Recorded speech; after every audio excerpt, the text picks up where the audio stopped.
Welcome to the Leather Journey. Today we're going to do a little bit more on floggers. I introduced floggers back at the beginning of the Impact Play series, and I haven't revisited them in a while, but let's go over some of the basics and then we're going to take you into some of the more fun things you can do with floggers. But the four basic techniques that I teach, not just for floggers, but all classes of whips, whether they're quirts, whether they're cat o' nine, whether they're a variety of types of single tails, dragon tails. There's four basic techniques. There's two static throws and there's two dynamic throws that I teach. And the static throws are simply what I call the bow and arrow. And anything you throw with your right hand, you should practice throwing that with your left hand as well. There's over the shoulder, you might call it off the shoulder. Whatever you call it, you can go over or off of either shoulder. Just drag it off the shoulder. And I always joke and say the advantage to over the shoulder or off the shoulder is you get to hit yourself. And what I really mean by that is if you're throwing at a certain intensity and you bring the whip back with the same intensity that you throw it, you can get a real good feel for what that experience is like for the person that's receiving that sensation. So there's some advantages to off the shoulder. When we move into the two dynamic throws, I teach horizontal and then what I call the forward figure eight. Most people just call it a figure eight, but if you're into whips and you know a little bit about sport cracking, the sport cracking world has a slow figure eight and a fast figure eight. Both involve a reverse crack. When we're playing in the dungeon, we don't use any reverse cracks because we don't play with somebody that's behind us. We're always playing with someone that's in front of us or that we can see. Hence, we're only throwing it forward. So I coined that term. It's in my book, Whips in the Dungeon. You may not hear anybody else call it a forward figure eight unless they've read my book. They may just call it a figure eight. And it does make a figure eight pattern. Okay, so those are the four basic techniques, but flogging's supposed to be fun. It is fun. We can do a lot more than just simply those four techniques when we start playing around with what these 100 to 120 tails can actually do. You know, in the old days when we had a traditional mop, we're in the Swiffer generation now, but a traditional mop, we would spin it, set it on the floor. Well, if you have your submissive or bottom laying on a bondage or massage table, you can spin your flogger, set it on the submissive. That's going to create a certain kind of sensation. You can spin it the other direction. You don't have to set it down. You can let the tails create that erotic kind of sensation over or with the person that you're playing with. There's a technique that I kind of consider like a punch. If I'm throwing the forward figure eight and I punch it, then that punching action or throwing action, it's almost like throwing a baseball, that throwing action is going to bring all the tails together, more concentrated. It's going to deliver more impact, almost like I was punching someone with a closed fist. Could you punch on the backhand side? Of course, I just showed you. You could punch forehand and backhand. So there's some other things that you can do.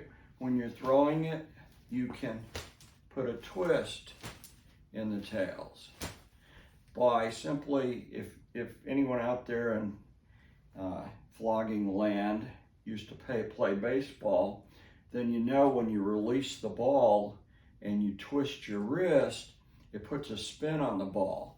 Well, if I'm throwing a flogger and I twist my wrist as I throw it, it's going to put a spin on those tails. So not only would it spin it, but it would punch it. So there's just some fun things you can do.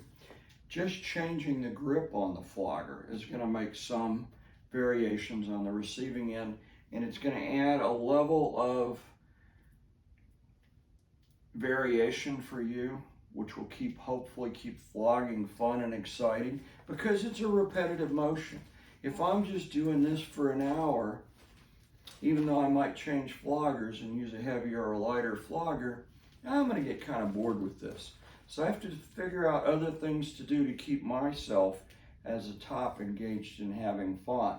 So some other handholds that you could do. I normally grasp the flogger with a handshake hold at the balance point, because that's the least amount of wear and tear on my arm as I'm throwing. Do you have to grab it there? No.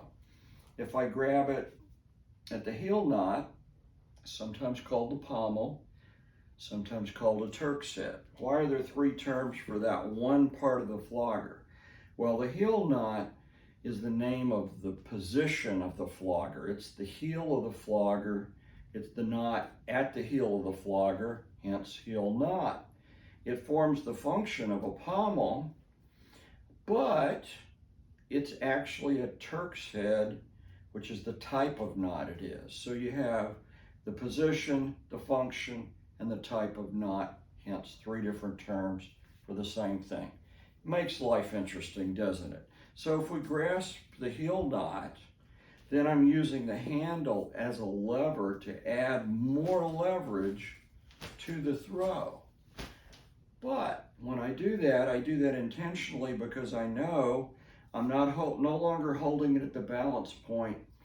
It's going to be a little more wear and tear on my arm, but I'm not going to throw it that way for an hour, because I'm going to change things up.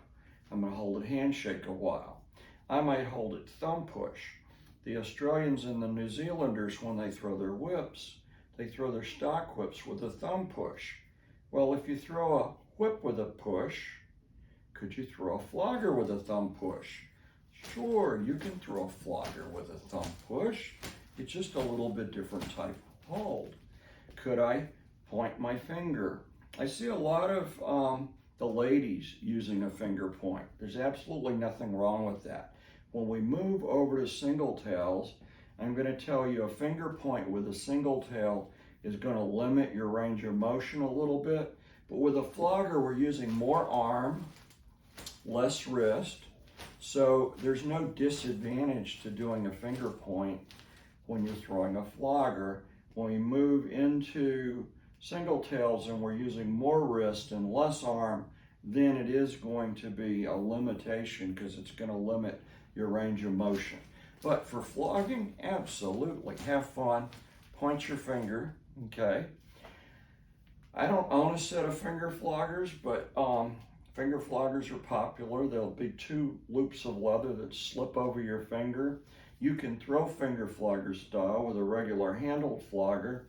You just simply grasp it underneath the heel knot between 2 fingers. It can be the first finger, the middle finger. You could grasp it between the middle and the ring finger. Whatever's more comfortable for you. Realize if you throw a flogger that way a lot, at first you might get some blisters inside your fingers, and then you develop calluses, okay? But you can hold it like this, and you can do all of those throws that I just showed, holding with that type of hold.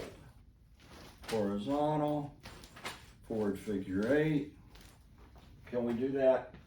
In everything we're doing with our right hand, we practice with our left hand.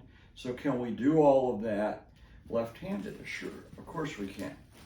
We'll do Florentine patterns in a future video, but can you hold it with a poi style or finger flogger grip, even though these floggers have handles? Sure.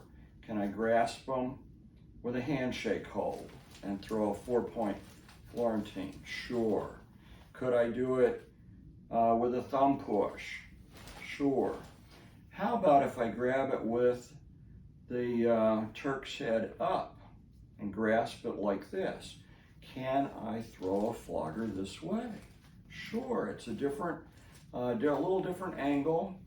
A little different arm movement. Keeps my arm from wearing out from the same motion all the time. I'm not so sure it would feel any different on the receiving end than if I threw it this way with the same amount of intensity, but it's a different motion for me. Keeps things interesting. Could I hold one flogger this way and one flogger this way and throw 4 point? Sure you could. It just means this arm is making a little bit different motion than this. Now when we get into more complex floggers, and I will show you one. Here we have a flogger that has a handle in the middle and tails on either side of the handle. Oh my. Well, migrating to this more advanced flogger from a traditional flogger is one of the reasons why you want to practice some with the pommel up, making this pattern, because that feeling and motion is the motion you're going to get off of this trailing tail when you're throwing a double-ended flogger. And I'll do some videos with double-ended floggers, but to give you an idea what that's going to look like, you want the trailing tail to follow the leading tail, and then when you're doing it with 2 hands, you have 4 tails going at once. And if you do a 6 count Florentine with 4 tails going at once, I guess you end up with 4 counts using the 6 point pattern. But that's a little more advanced.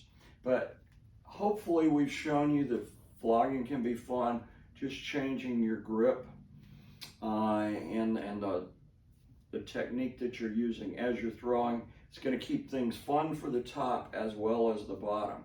As always, thanks for watching The Leather Journey.